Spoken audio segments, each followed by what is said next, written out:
Capital Político.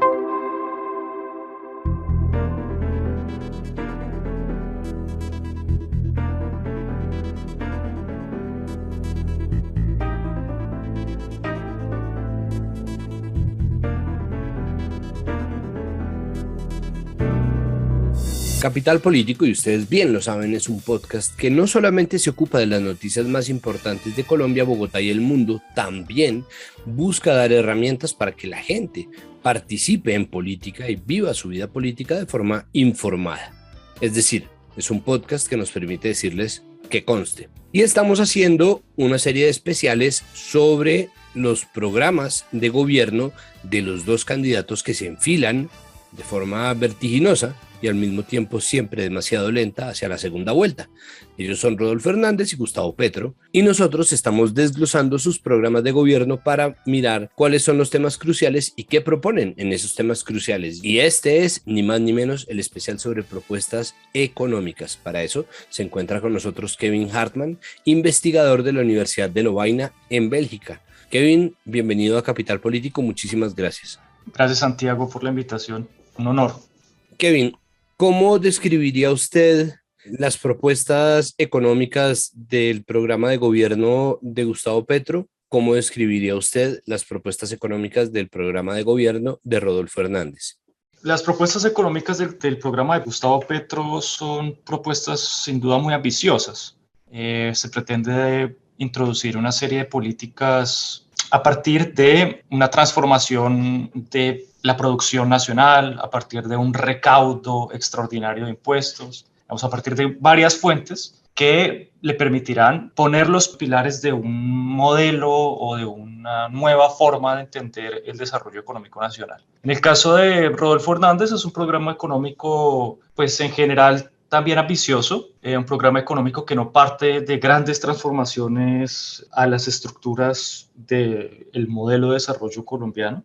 Hay unas que sí, pero en general pues se mantienen hasta cierto punto ciertas estructuras, partiendo de la base, por ejemplo, que una de las primeras diferencias de los dos programas es el hecho de las fuentes de financiación de los programas económicos que se quieren realizar. En el caso de Gustavo Petro le apuesta, digamos, a un recaudo de aproximadamente 50 billones de pesos, cosa que es, pues, de nuevo, muy ambicioso. En el caso de Rodolfo Hernández, él no habla de una reforma tributaria, sino que habla de un cambio en el modelo de gobernanza que le permitirá generar unos ahorros para poder focalizar esos recursos de una forma muchísimo más eficiente. Entonces, esa primera diferencia es importante, digamos, resaltar. Uno de los temas más problemáticos sobre el que usted además ha glosado largamente es el tema de las pensiones. ¿Qué pasa con las pensiones? ¿Qué propone, por ejemplo, Rodolfo Hernández en términos de pensiones? Creo que se ha hablado hasta la saciedad sobre el modelo de pilares que propone Gustavo Petro, pero hablemos sobre esas dos propuestas, los pilares que propone Gustavo Petro versus qué propone Rodolfo Hernández en ese sentido. Digamos, lo primero que hay que decir es lo siguiente. Las pensiones en general han sido discutidas desde un ángulo puramente economicista, casi siempre, al menos desde hace unos 30 años ha sido así. Sin embargo, a mi juicio, digamos, las pensiones están en la intersección de varias disciplinas y varios saberes que podrían tener una opinión importante a la hora, por ejemplo, de establecer una reforma.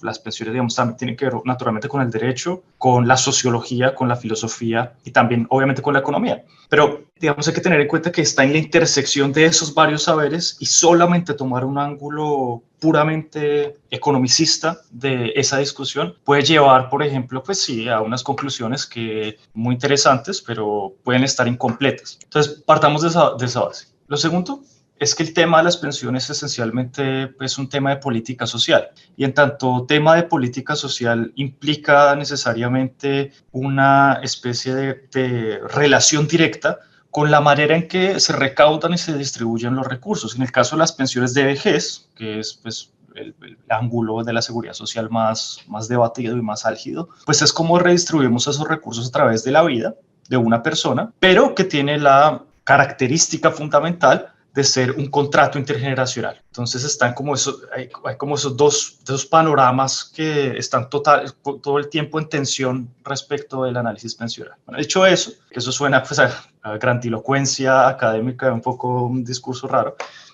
Vamos a lo concreto de las propuestas. El programa de gobierno que presenta Rodolfo Hernández y que está en su página de internet tiene cosas que coinciden parcialmente con las que se han hablado de Gustavo Petro y también en su momento de Federico Gutiérrez y de Sergio Fajardo. Eso es importante aclarar.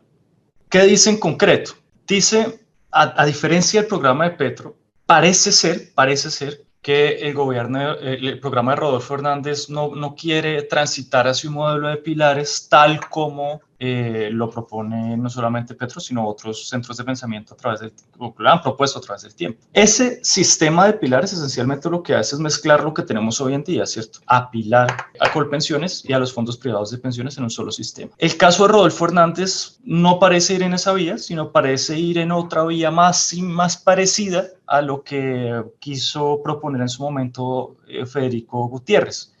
Y es, bueno, él dice que hay la necesidad de reformar Colpensiones para permitirle la captación de ahorros de manera que pueda competir con los fondos privados en generación de inversiones.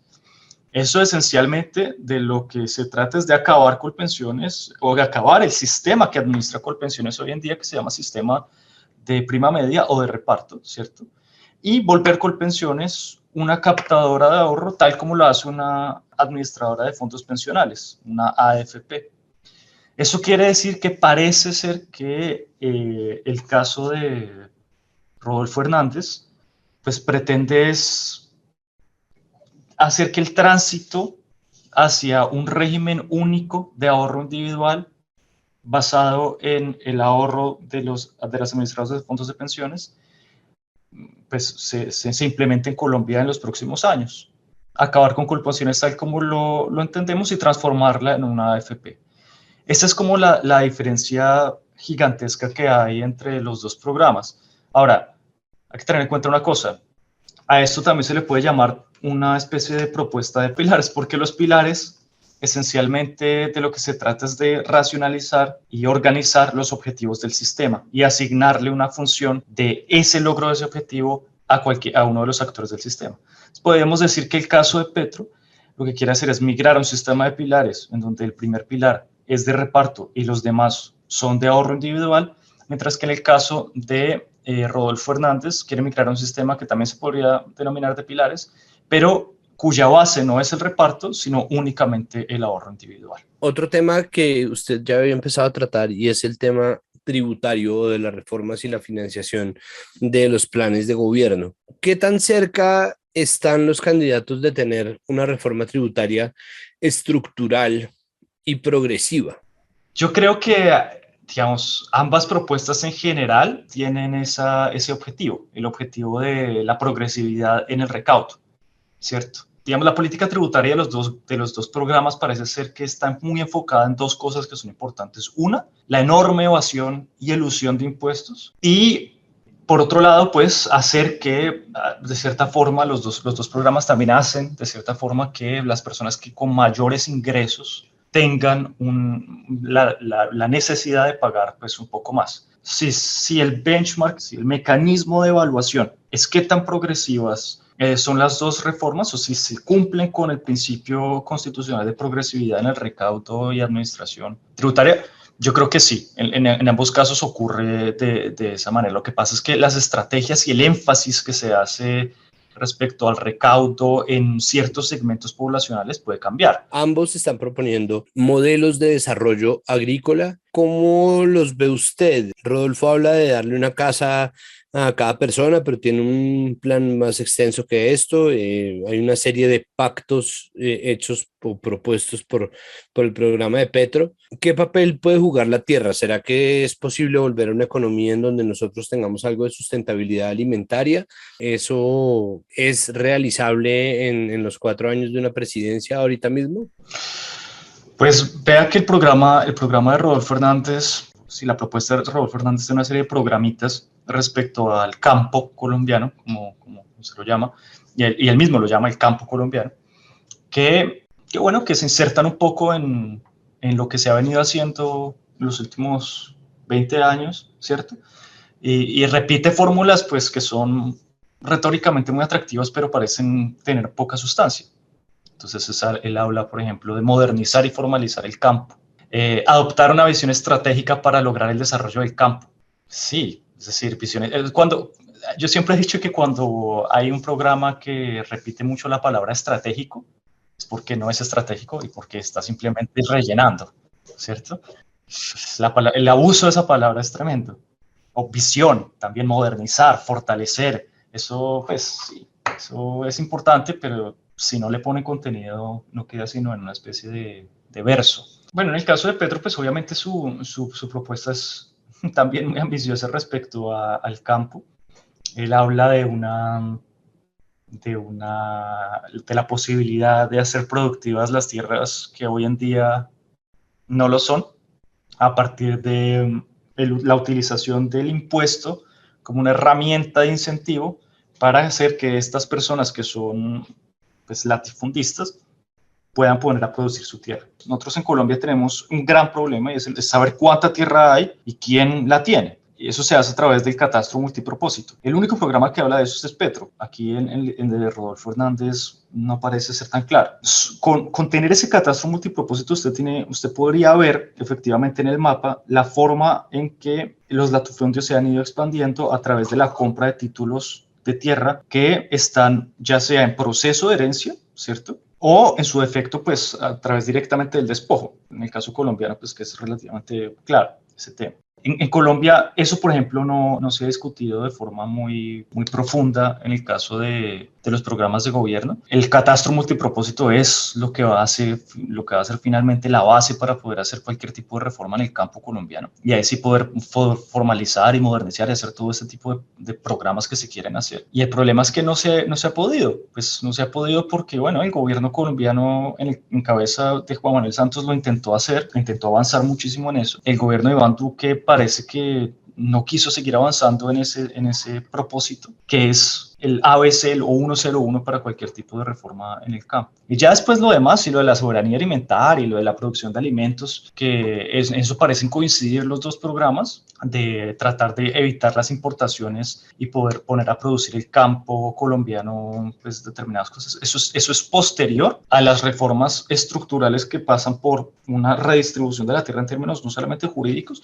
sino pues simplemente saber cuánta tierra hay y qué hacen. Hay un tema ahí que pues obviamente ha estado como centro de los discursos de campaña y es la corrupción. Los economistas miden la corrupción, eso se mide a menudo, cuánto en realidad pierde un país por corrupción sistémica o por casos escandalosos y excepcionales. Vea que hace poquito la Universidad Externada de Colombia compiló unos textos sobre la corrupción en Colombia y son como 7 volúmenes, algo que es muy interesante. Pues yo no me los he leído naturalmente, pero estaba siguiendo un poco el lanzamiento de esos volúmenes hace unos años. Hay una cifra que parece estar muy en boca de todo el mundo cuando se habla que todos los años se pierden 50 billones de pesos por corrupción, ¿cierto? Todos los hemos escuchado en algún momento. Eso parece ser que no es tan así, porque depende de la medición justamente, depende de qué se está mirando. Esa cifra en total, que ha logrado muchísima atracción en el debate público, hay que tomarla con muchísimo cuidado porque a ciencia cierta no se sabe exactamente cuánto se pierde por corrupción, porque pues es prácticamente imposible de medirlo.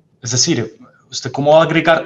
Digamos, hay muchos casos de corrupción que están andando mientras que se están investigando, pero no se pueden investigar todos al mismo tiempo, entonces hay mucha plata que se pierde, pero usted no sabe cómo se pierde finalmente. Si se supiera cómo se pierde y se pudiera medirlo, pues sabría quiénes son los responsables que están detrás de eso. Entonces eso pues es difícil de leer.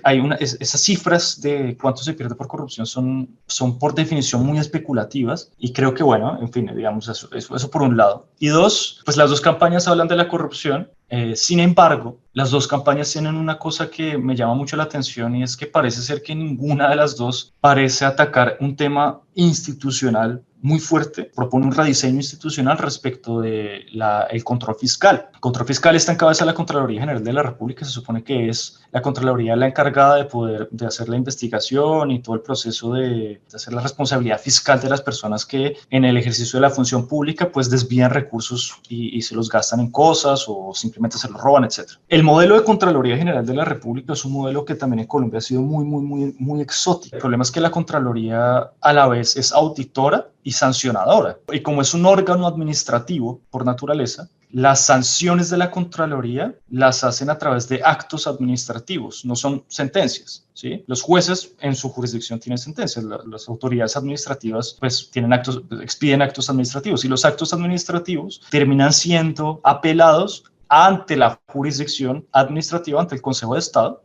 y muchas veces los fallos de responsabilidad fiscal que se encuentra que una persona se robó una plata, la encuentran responsable fiscalmente, la obligan, entre comillas, a devolver esa plata, esa persona va y apela ese acto administrativo, lo disputa ante el Consejo de Estado y el Consejo de Estado lo tumba porque hubo fallas en la forma en que se hizo ese acto administrativo. ¿Sí me hago entender? Entonces lo que ocurre en ese caso, muchas de las sanciones de la Contralora Sandra Morelli de hace unos 10 años terminaron en el Consejo de Estado tumbándose porque en los fallos que hace el Consejo de Estado, que son el derecho administrativo, revisan un poco cómo se construyó el acto administrativo y si existe una falla en la construcción, pues ese acto es nulo y por tanto no es aplicable. Ninguno de los dos candidatos pues propone, digamos, por ejemplo, una reforma quirúrgica a ese modelo de control fiscal en Colombia y pasar a un modelo que es más natural a los sistemas jurídicos continentales como el nuestro, como en Europa Occidental y en América Latina, que son de tribunales de cuentas, en donde hay una jurisdicción fiscal, son jueces de la República que emiten sentencias de responsabilidad fiscal y que condenan directamente a la persona a pagar. Y ahí ya no habría ninguna apelación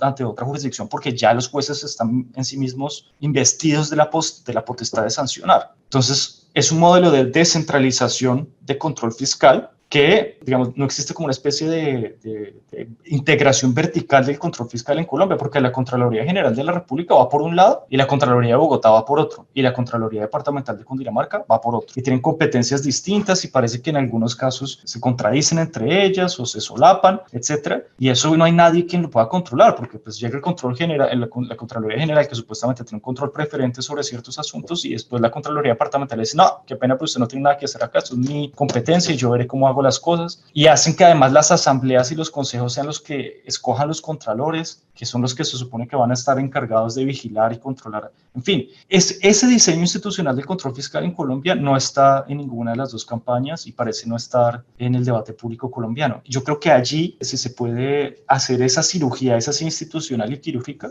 se podría avanzar muchísimo en el combate contra la corrupción. Los males endémicos de la corrupción tienen que ver también con la falta de profesionalización del servicio civil en Colombia. Esa falta de profesionalización es lo que permite este tipo de nóminas paralelas, contratos de prestación de servicios que se supone que deberían entrar a cumplir y a suplir una función subsidiaria respecto de la institución misma que supuestamente crea esa necesidad de hacer esa contratación temporal y de prestación de servicios, etc. Entonces, en eso sí es mucho más contundente Rodolfo Hernández y creo que ese es el camino más adecuado. Ahora, Rodolfo Hernández lo diagnostica bien, pero lo hace mal. ¿Y por qué me refiero a que lo hace mal? Porque él dice, los politiqueros están tomando los puestos de trabajo que están en la administración, sí, pero tenemos que reducir el Estado. No, pues la respuesta no es reducir el Estado, la respuesta es inclusive aumentar, digamos, no excesivamente, pero sí aumentar las nóminas y los cuerpos que se necesitan en la administración para poder cumplir su tarea. Porque toda esa contratación de nóminas paralelas lo que hace, se supone, es tratar de ayudarle a completar funcionalmente a la institución que crea esa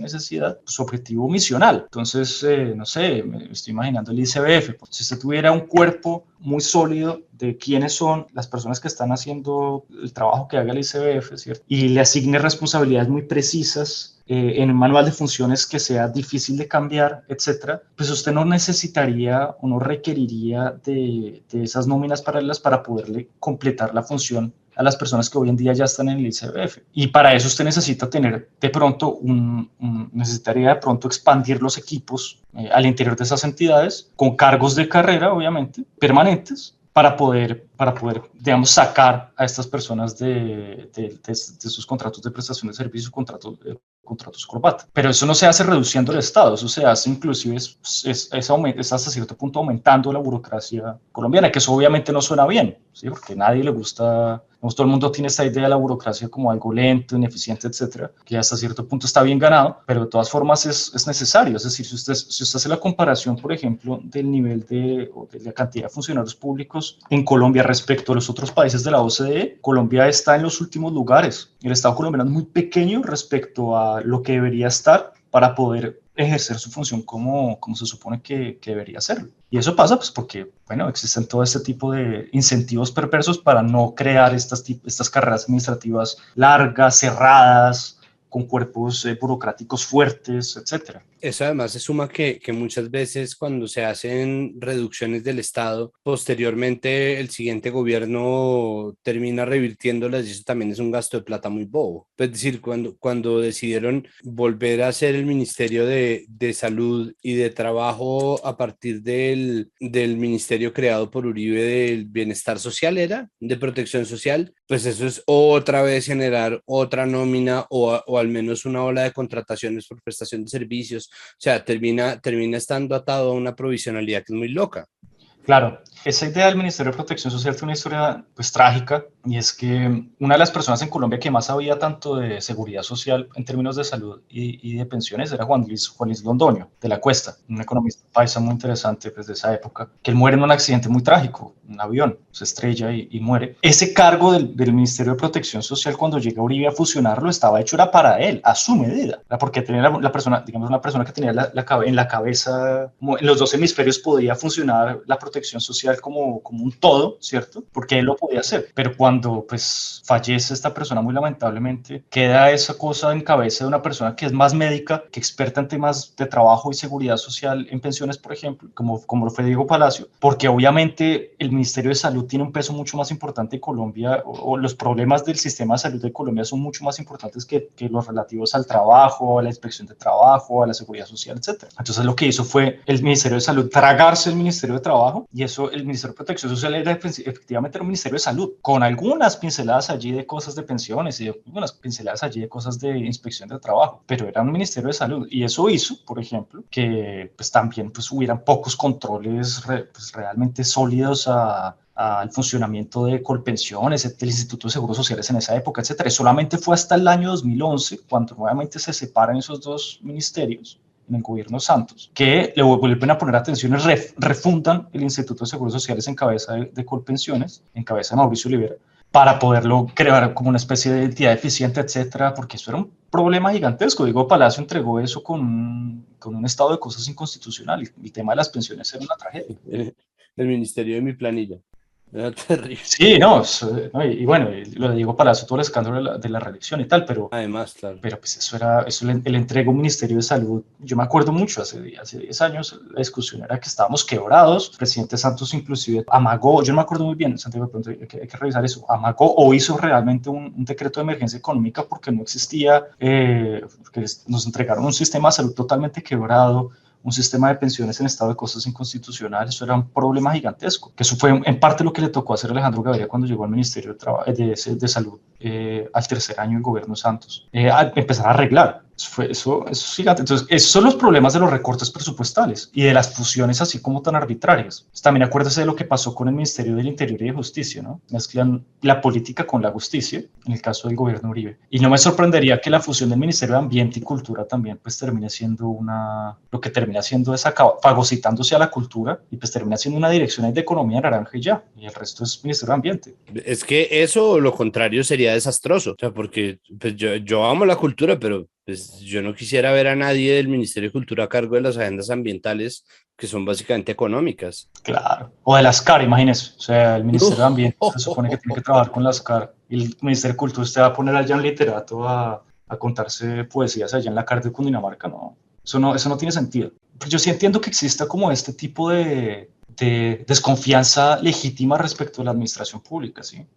Y decir, no, pero entonces crear más consejerías y más ministerios, eso no sirve para nada. Bueno, hasta cierto punto, ok, de acuerdo. Entonces, con lo que tenemos que hacer es revisar las nóminas y ver, esta persona está cumpliendo una función duplicada, sí o no. Sí, sacar a la persona que está haciendo la función duplicada. Esos equipos de trabajo necesitan más personas, sí. Bueno, entonces meter más plata en eso. O más personal.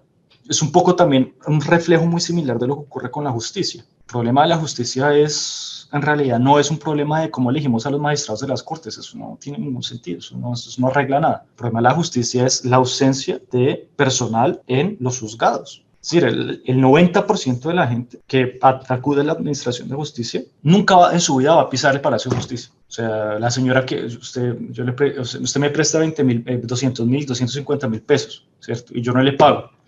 Y usted, pues, porque es una persona decente, cree en el Estado de Derecho, va y me demanda, ¿sí? Ante un juzgado, en un proceso ordinario, en un proceso ejecutivo, etcétera, para que yo le pague su plata. Esa persona o esa cuantía no hace ni siquiera que ese proceso tenga una segunda instancia. Eso se llaman procesos de mínimas cuantías, que son de única instancia en un juzgado. Entonces, a esa persona que le prestaron 200.000 pesos, 300.000 pesos, 1.000.000 de pesos, etcétera, que va y demande, recibe su plata, etcétera, después, ¿de qué le sirve que los magistrados de la Corte Constitucional no los escoja el Senado, sino que los escoja la Cámara de Representantes? De nada. A él lo que le sirve es que el juez que va a revisar su caso tenga suficiente personal para poder establecer las pruebas, para hacer todas las diligencias que se tengan que hacer a tiempo, para que puedan tratar de evacuar los 4.000 casos que tienen represados, pues porque no hay más tiempo, no hay más plata, etc. Y en eso sí lo tiene mucho más claro Petro, por ejemplo. Él dice, el problema de la justicia es un problema de ausencia de jueces. Y por eso él quiere acabar la Procuraduría y que todos esos funcionarios vayan a la rama judicial. Eso me parecería una buena reforma, por ejemplo. Pues quiere darle efectivamente un carácter jurisdiccional a lo que estaba haciendo la Procuraduría, ya lejos de lo que estaba haciendo Margarita Cabello, más o menos. Sí, pues yo iría más allá, yo iría a acabar con la Procuraduría, eso no tiene sentido. La Procuraduría es una entidad que no tiene sentido en Colombia tampoco.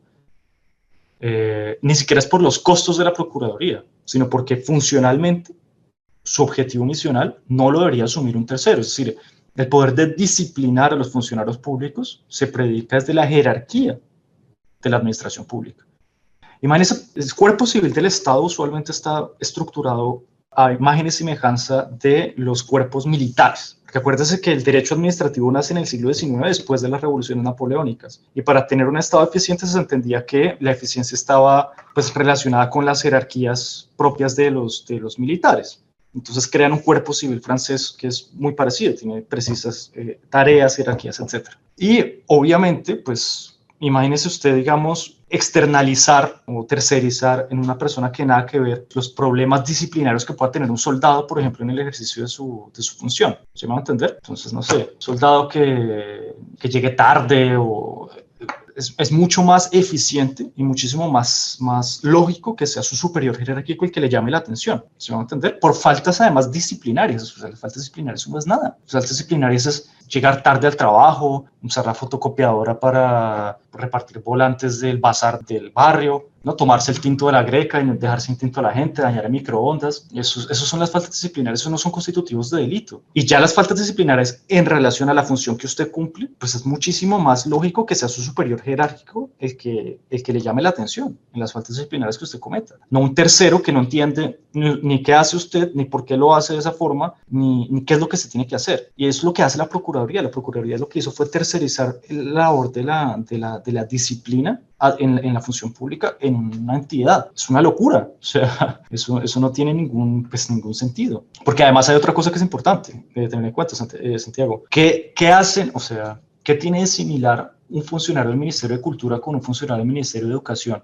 o con un funcionario del Ministerio del Interior? Poco, ¿cierto? Sí, porque sus sí, manuales de funciones, pues nada. O sea, de nuevo, las cosas en las cuales tienen relación es eso, como no llegar tarde al trabajo, usar corbata, no tomarse 2 horas al almuerzo, pues como cosas muy básicas, pero ya en relación a su función particular, muy pocas cosas. Y en Colombia nosotros tenemos una especie de, una tercerización de la función disciplinaria en la Procuraduría, y además le agregan a los funcionarios elegidos popularmente. Es una estupidez total. Claro, porque vulnera derechos fundamentales, que es lo que dice la Corte IDH. Sí, pero eso tiene sentido por 2 razones. Por un lado, porque el alcalde o el gobernador son agentes, tienen doble cachucha. Una cachucha que es agente seccional, es decir, es director de la administración municipal, y por el otro lado es un agente político. Es un político que hace política, que tiene unas ideas, que pertenece a un partido o un movimiento y tiene unas ideas y quiere un programa de gobierno que atiende a esas ideas políticas. Pero en Colombia lo que pretendemos es que la gente haga política hasta el día de la elección y el día de la posesión se vuelva un perfecto funcionario público de carrera, que apartado de toda discusión política, entonces no le permitimos participar en política, etcétera. Eso no funciona así en ninguna parte del mundo. Entonces, si usted llega a incumplir sus tareas, entre comillas, como agente seccional, como agente administrativo, entonces la Procuraduría puede caer. Pero en últimas lo que usted está haciendo sancionando es al agente político, no a la gente. El sabor que va a quedar siempre es que usted está sancionando a las personas por sus ideas políticas y no por incumplir sus tareas como agente administrativo. Que en últimas eso lo debería es evaluar la gente. O sea, si el tipo es muy ineficiente o la señora es muy ineficiente en la alcaldía y es pésimo administrador y entonces no ejecuta nada y eso no se sabe rodear mal y le renuncia a todo el mundo a toda hora, etcétera, pues la gente ve eso y en 4 años lo sacan, o en su defecto en Colombia, que tenemos estos mecanismos de participación, pues lo revocan. Pero eso no debería ser la Procuraduría la que haga eso. Eso sentido no tiene absolutamente ningún sentido. Y acabar la Procuraduría y hacer que esos funcionarios vayan a los juzgados, eso sería buenísimo. Eso sería buenísimo. Claro, y eso es una medida que tiene un impacto en contratos larga. Claro, no, y sobre todo un impacto en la justicia de a pie. O sea, si usted tiene más jueces, más sustanciadores, más secretarios en los juzgados, usted tiene más posibilidad de que la gente tenga justicia efectiva. Eso impacta inmediatamente la justicia de la gente de a pie, que es la justicia que haría importar. La otra de la política de la justicia, eso no importa. Eso, a mi juicio, eso no cambia nada. Para cerrar esto sobre los programas, ¿cuál es la diferencia crucial entre los dos programas de gobierno que se presentan a la segunda vuelta? Pues yo creo que hay una diferencia pues, política. La diferencia en realidad es una diferencia de visión política. Yo creo que el caso de Gustavo Petro es una visión que realmente quiere hacer transformaciones profundas al modelo económico y social que hemos venido reproduciendo en los últimos años, los últimos 30 años por lo menos. Y el programa de Rodolfo Hernández parece no ir en esa vía, parece mantener las estructuras del modelo, a pesar de que existen obviamente sí cambios importantes, todas las importaciones, etcétera, revisar los tratados de libre comercio, eso lo comparten los dos candidatos, pero esos programas o esas políticas que propone el programa de Rodolfo Hernández no desafía las estructuras del modelo social y económico que tenemos en Colombia. Bueno, pues Kevin, muchísimas gracias por medírsele a este desglose, que es tarea complicada, pero creo que la dejamos bien hecha. Pues faltando tan poquito y con tanto acelere, creo que estamos perfectos. Muchísimas gracias. Gracias a usted por la invitación. Y además nos acompaña María Fernanda Valdés, economista, máster en desarrollo por el Instituto de Estudios Sociales de Holanda y doctora en Economía de la Universidad Libre de Berlín. Muchas gracias por la invitación. María Fernanda, empecemos hablando de las propuestas de cada uno de los candidatos en temas tributarios a partir de la lectura que tú has encontrado en sus programas de gobierno. ¿Qué es lo que proponen cada uno y en esa medida qué es lo que los diferencia? Lo que se encuentra en los planes de gobierno muestra que ambos tendrán que hacer una reforma tributaria. El ingeniero inicialmente había dicho que una reforma tributaria no era necesario, pero cuando uno lee el programa uno ve una reforma tributaria ahí. La reforma tributaria que propone el ingeniero es una reforma que está basada en 2 cambios del estatuto tributario. El primero es acabar con el IVA descontable. En algunos medios han hablado de reducir el IVA del 19 al 10%, pero eso es una imprecisión porque eso no implica una reducción de impuestos, sino incluso un aumento de impuestos. O sea, los impuestos al consumo en Colombia van a aumentar, aunque se cambia la tarifa del 19 al 10%. ¿Por qué? Porque lo que él propone es acabar con lo que nosotros conocemos como el IVA y volverlo un impuesto al consumo. Y un impuesto al consumo, aunque sea del 10%, termina recaudando más de la gente que un impuesto al IVA del 19%. Entonces, esa es como una de sus primeras propuestas. Él en verdad tiene 2. Esa es la primera, acabar con el IVA, que es una tristeza porque el IVA es como el gran descubrimiento de los tributaristas del siglo XX, que descubrieron una forma de hacer un impuesto que casi no es... Que casi no genera distorsiones, que recauda bien, que es muy fácil de manejar, que no es tan fácil de eludir o evadir, y sin embargo, pues él lo quiere acabar. Eso nos costó a nosotros varios años poderlo instaurar en Colombia y él lo quiere acabar. Todos los países desarrollados tienen IVA, menos Estados Unidos por otro tipo de razones, y él pues lo quiere acabar. Lo otro que él quiere hacer es acabar con el 4 por mil. Ahí pues la mayoría de analistas están de acuerdo con acabar con el 4 por mil. El problema es siempre un tema de recaudo, de dónde se va a sacar ese dinero que se recaudó hoy con el 4 por mil. Esa es la propuesta fundamental de Rodolfo Hernández, o sea, sí implica una reforma tributaria y implica aumentar impuestos. Su propuesta implica aumentar los impuestos sobre todo al consumo. ¿Y cuál es la propuesta de Gustavo Petro? La propuesta de Gustavo Petro es bastante ambiciosa. Es una propuesta que implica aumentar el recaudo tributario en 5 puntos del Producto Interno Bruto. Esto lo han podido hacer muy poquitos países en el mundo, pues en la historia reciente. Es bastante, como decía, ambicioso. ¿Y cómo se piensa hacer esto? Él piensa enfocarse principalmente en acabar con beneficios tributarios, un poco siguiendo la lista que nos hizo la Comisión de Expertos en el 2011 de beneficios tributarios, que mostró que había un montón de beneficios tributarios y que había que acabarlos. Un poco piensa seguir en esa misma línea. Incluso esa misma línea tenía carrasquilla, ¿sí? Acabar con ciertos beneficios tributarios. Eso quiere hacer también el candidato Gustavo Petro. Pero eso permite que se reduzca el impuesto a la renta de las empresas. Tú sabes que en Colombia pagamos unos altos impuestos a las empresas, no todas, porque hay también beneficios tributarios, entonces hay unas empresas que pagan muy poquito, pero en general recaudamos muchísimo, mucho más que cualquier país de América Latina y mucho más que cualquier país europeo recaudamos en impuestos a la renta de las corporaciones. Entonces lo que se quiere hacer es bajar el impuesto a las empresas y aumentar el impuesto a las personas. ¿Cómo? Bueno, reduciendo beneficios tributarios. Y él ha hablado de una cosa que yo creo que es fundamental y es que solamente él piensa recaudar de las 4.000 personas más ricas.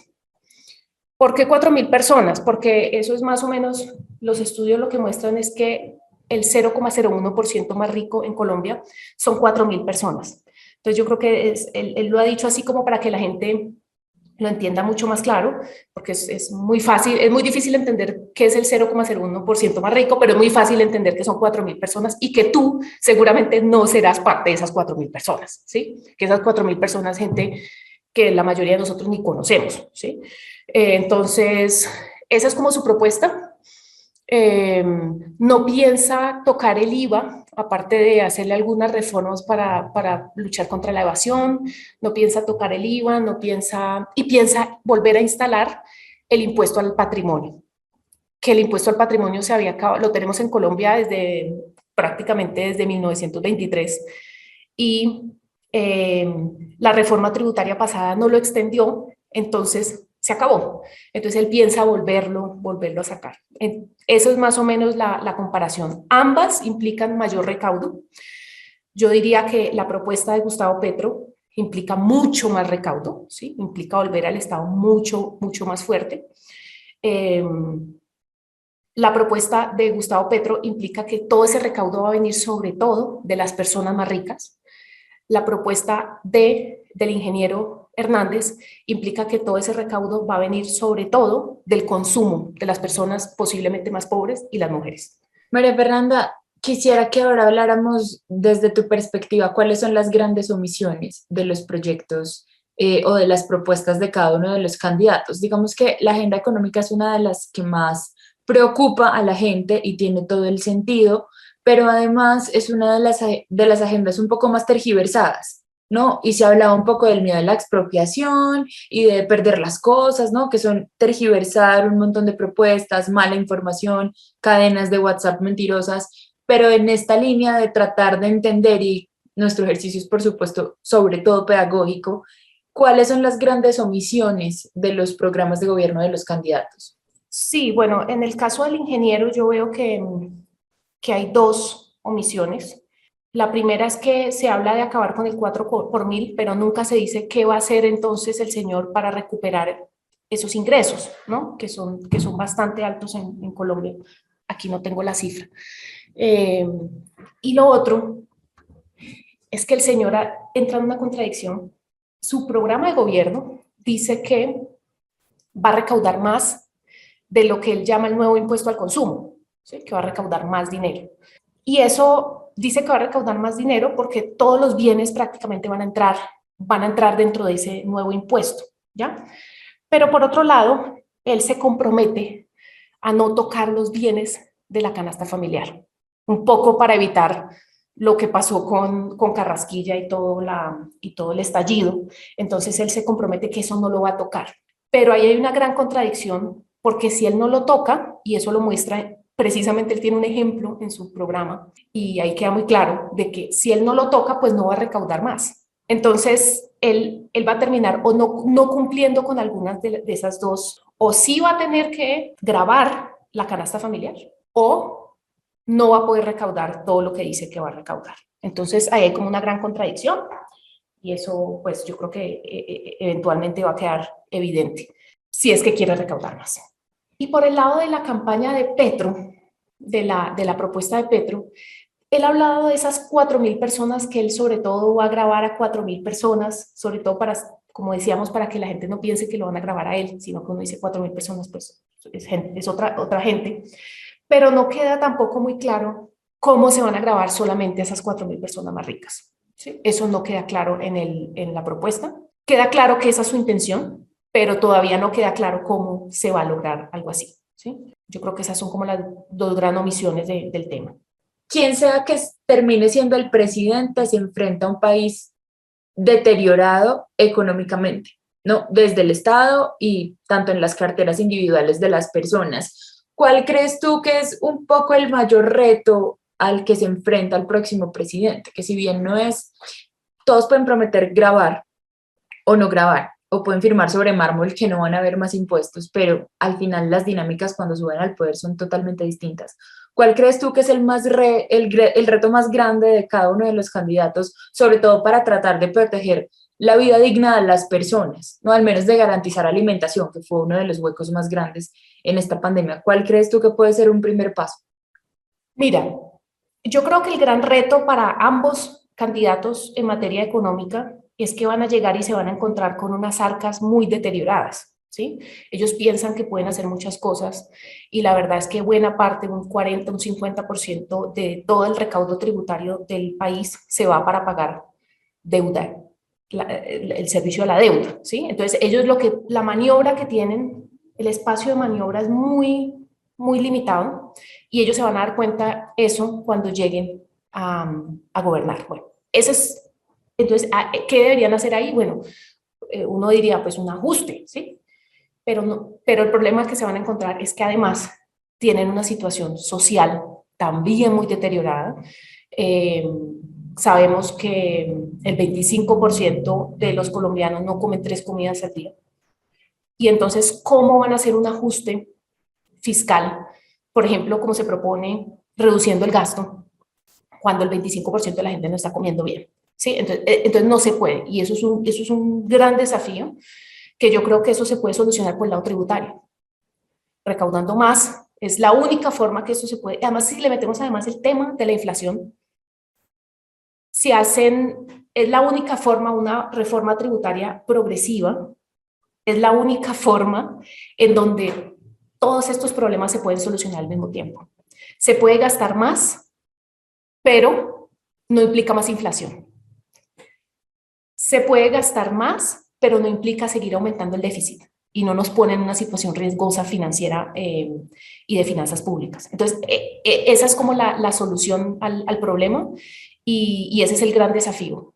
3 variables: inflación, crisis social, sobre todo con el tema del hambre y la alimentación, y el tema de unas finanzas públicas muy desbalanceadas. Entonces, ¿cómo manejar esas 3 cosas? Si llegaron hasta aquí, recuerden que esta serie de especiales es más extensa todavía. En nuestro perfil de Spreaker y de Spotify encuentran los análisis completos de otras agendas. Van a encontrar paz, cultura, Estado, medio ambiente y agendas sociales. Este podcast sería imposible sin la investigación y presentación ocasional de Juan Pablo Conto, la dirección de Santiago Rivas, la edición de Cian González y la producción y tareas varias de quien les habla, María Cuestas. Recuerden que con el numeral Con mi voto quiero pueden contarnos qué es lo que esperan ustedes que suceda después de votar. Nos encuentran en redes sociales como @Canal Capital y a nosotros en las plataformas de streaming como Capital Sonoro. Somos Capital Sonoro.